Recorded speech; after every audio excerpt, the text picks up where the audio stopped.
Congo Jungle, the one here with one of the men of the hour, Efrain Esquivas. Yeah, the huge knockout win of legendary and future Hall of Famer Rafael Marquez. What are your thoughts, man? Man, I couldn't be any more happy, man. All respects to Marquez. He's always been one of my favorite fighters. And just to be in the ring with him, and not only that, get a knockout, it's more than I could have asked for, you know? Now, going into this fight, your back was against the wall. I mean, to say the least. Yeah, you know, you've had a tough 2 years. What was your mentality coming into this monster? I knew where I was. They used me as an opponent. I always said I'm not going to be no damn opponent. And I made the necessary changes. I went back with my old trainer where it all started, and we're happier than ever. We're getting along better than ever. I think we had a 2-year hiatus, and we're back together, and we're working on things and improving every day. This was a much more different Efrain Esquivas than I've ever seen in the ring. What do you think? What was the biggest difference? I had a game plan. My last 2 coaches, you know, all respects to them, but they just didn't match my style, you know, like Coach Dennis does. And now I'm back to the old me, and you guys get to see the real fighter that I am.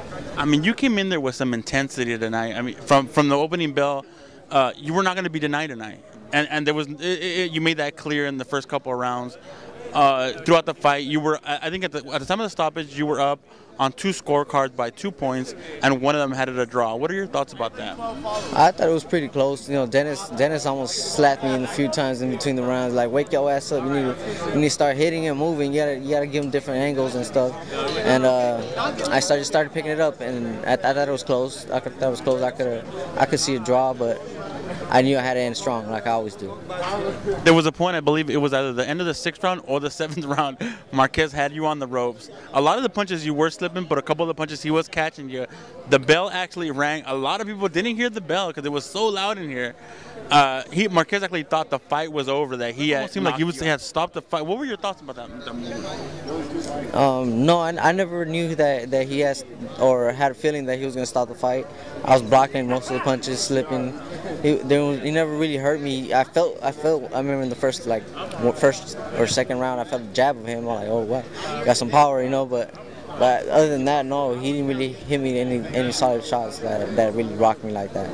Now, has it gone through your head already that you just knocked out a future Hall of Famer, a Mexican legend? Yes, it has. And how does it make you feel, man, the way he respected me after the fight and said that he's never been knocked out like that, it meant the world to me, because I looked up to him before when I was an amateur, and when he beat Tim Austin, he was I became an instant fan.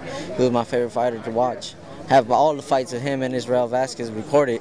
I'm a huge fan of Marquez, and just to be in the ring in there, and not only that, get the knockout, it's just an honor.